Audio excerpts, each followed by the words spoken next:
Section 2. You will hear a talk by an organization representative at a meeting about a charity event. First, you have some time to read through questions 1 to 4.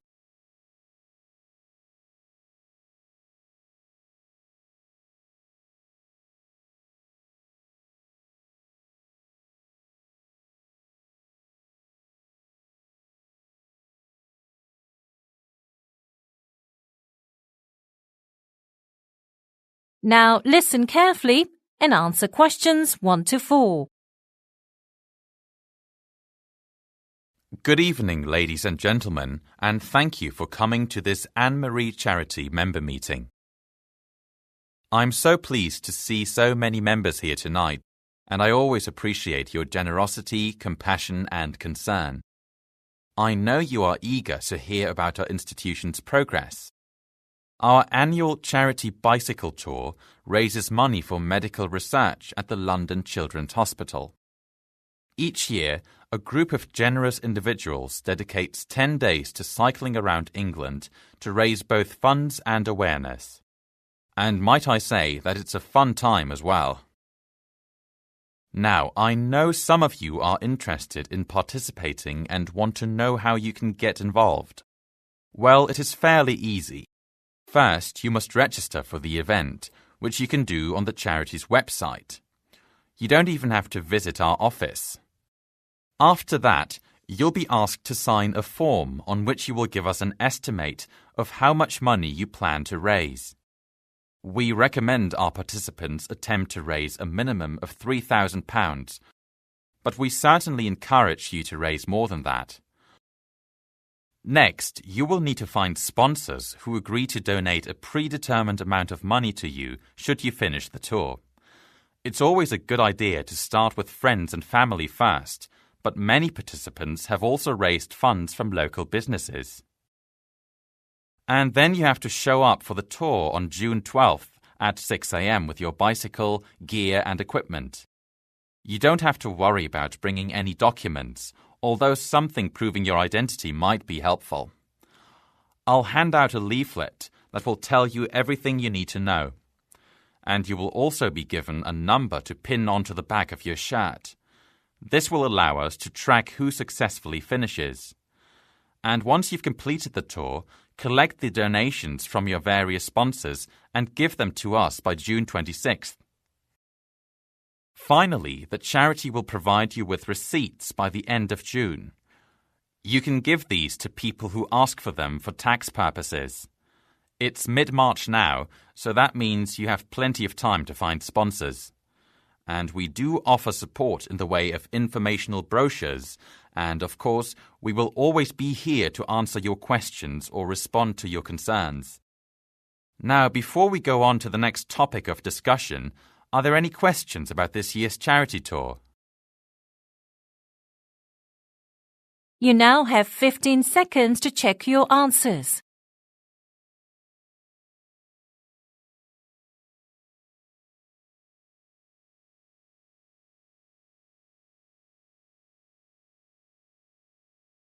Section 3.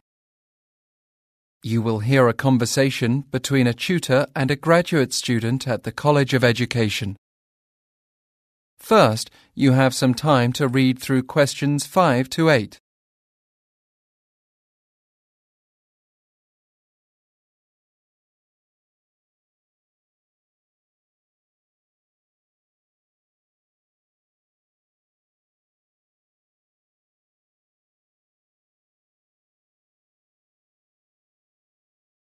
Now listen carefully and answer questions 5 to 8.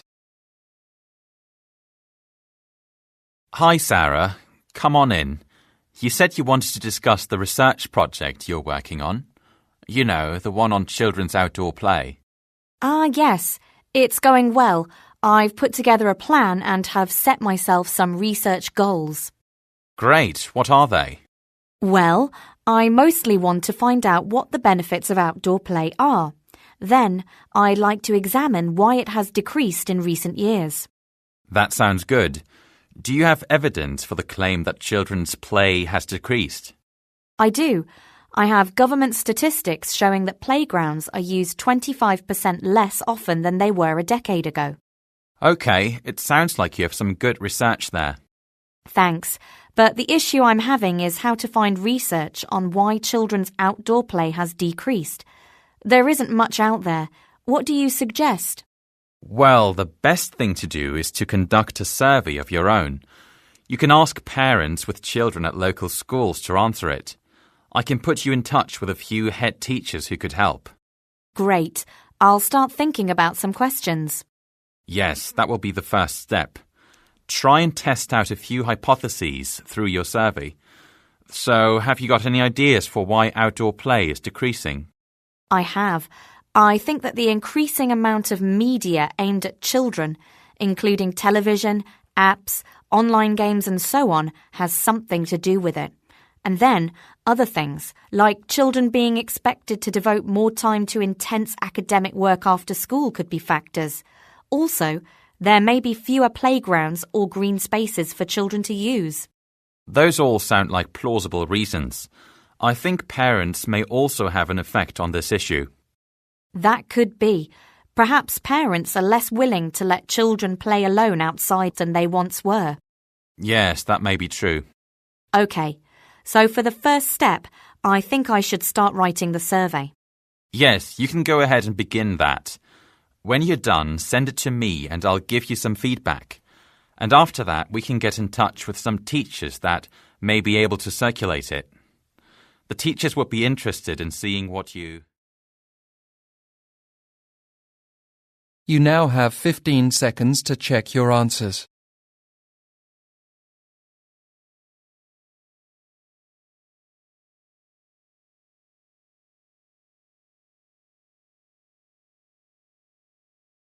Section 3. You will hear a conversation between two students about a biology assignment. First, you have some time to read through questions 9 to 13.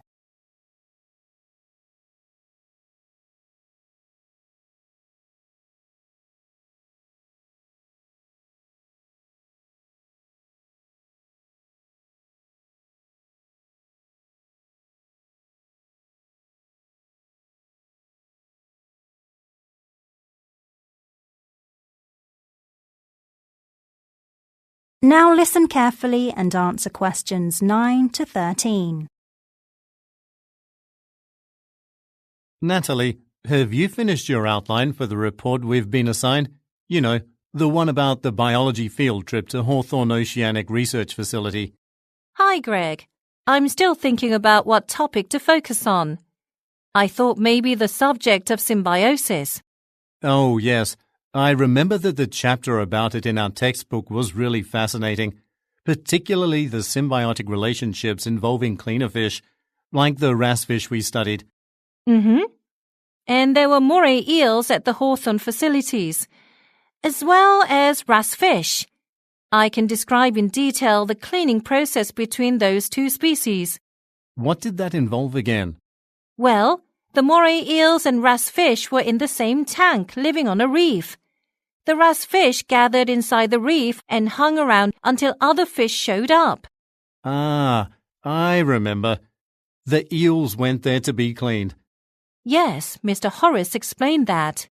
He did. He said they usually gathered together near the cleaning station.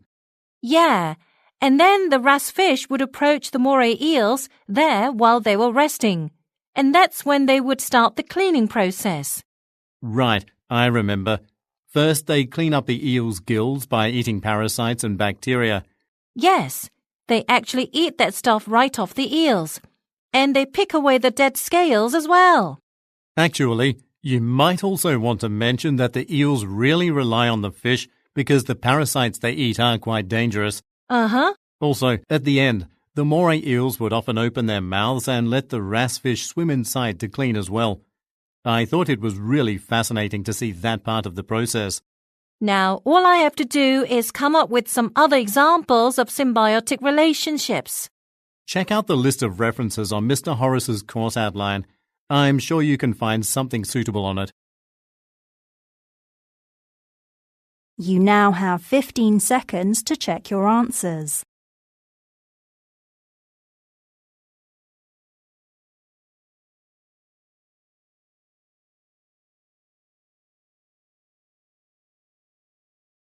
Section 3.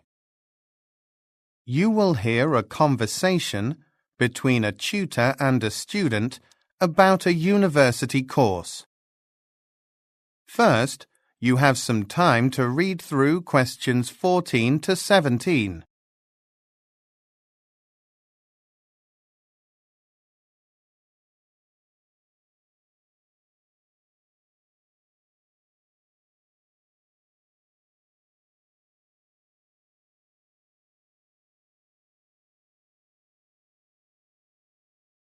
Now, listen carefully and answer questions 14 to 17.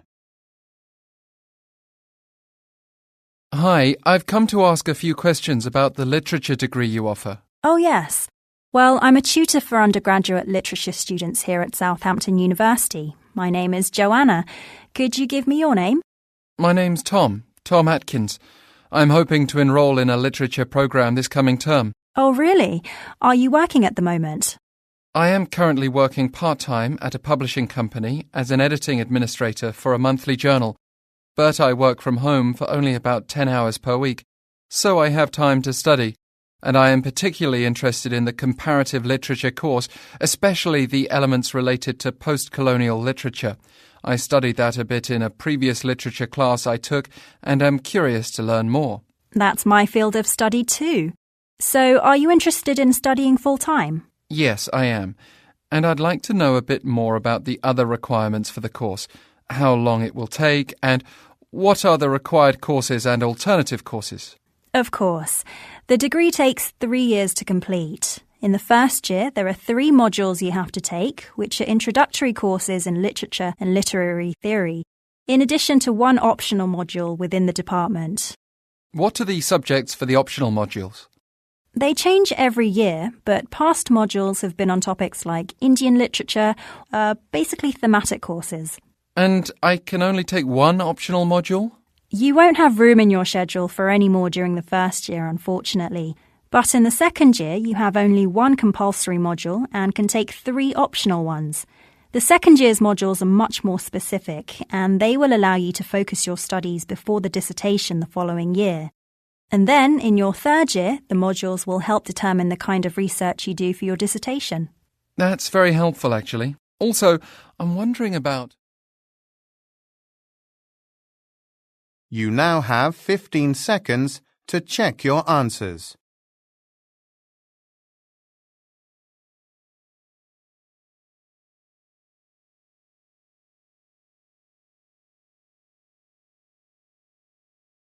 Section 4. You will hear part of a lecture about people living near active volcanoes.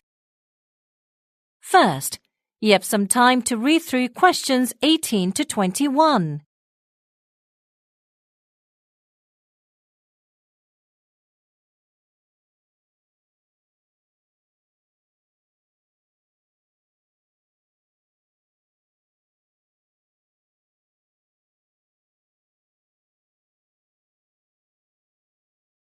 Now listen carefully and answer questions 18 to 21.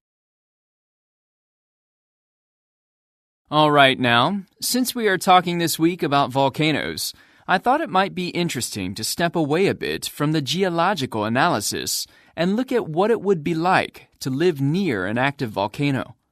It seems quite strange that someone would choose to live near something that could erupt at any time, right? Well, there are actually some advantages to building a home near a volcano, and these advantages reveal a lot about how volcanoes impact the local environment. One benefit of living near a volcano is that you have access to unlimited geothermal energy. Geothermal energy, as you may know, is energy that is generated and stored in the earth. Heat that naturally occurs in the Earth's crust can be converted into energy that can be used for electricity. This energy is harnessed by utilizing the underground steam that has been heated by the Earth's magma. This steam drives turbines in geothermal power stations to produce electricity. It's a clean and sustainable form of energy, so countries with a lot of volcanoes take advantage of this. Look at, for example, Iceland. About 66% of its energy comes from these steam-powered turbines. In fact, only 0.1% of all energy in the nation comes from fossil fuels. So not only can we harness energy from volcanoes, but there's also some of the most fertile soil in the world around volcanoes. You see, when a volcano erupts, it throws out ash. At first, that ash can do some damage to nearby flora, fauna, and humans as well. But in the long term, the ash layer that accumulates on the Earth's surface is converted into a very rich soil because the ash is loaded with minerals. So people who live off the land near volcanoes have abundant agricultural production, prompting them to return even after serious eruptions. And lastly, volcanoes help to create lots of tourism. Think about Hawaii. What is on the top of the list of attractions to do while on the islands? That's right, visiting a volcano. And there are often other natural wonders around that are created by volcanoes. Hot springs, geysers, and interesting rock formations, just to name a few. These tourists need places to stay and eat, and tour guides to show them around. And have I mentioned that tourists love to shop? So living near a volcano practically guarantees that you'll be able to find employment. That's why there are generally large populations living in close. You now have 15 seconds to check your answers.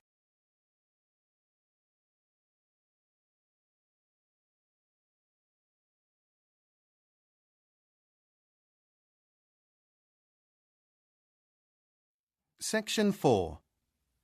You will hear a student giving a presentation on composting. First, you have some time to read through questions 22 to 25.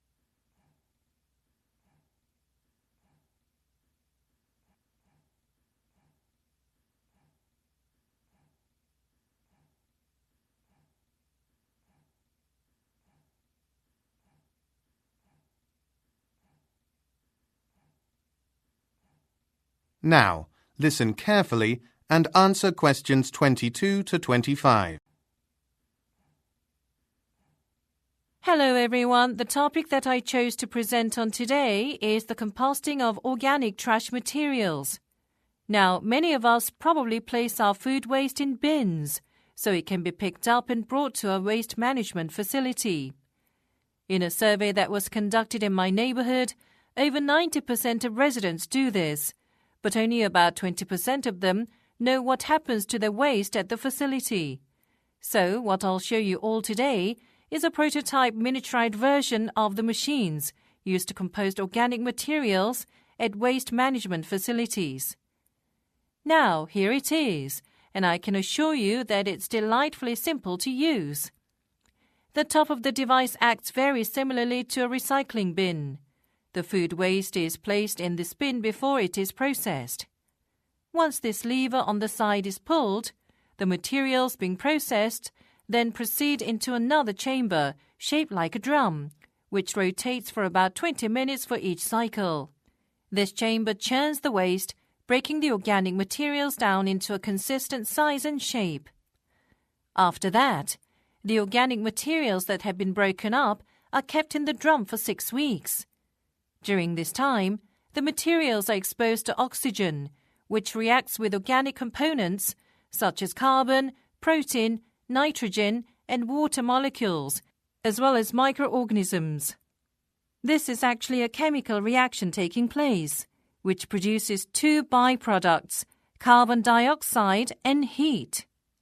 When 6 weeks have passed, the finished compost is complete.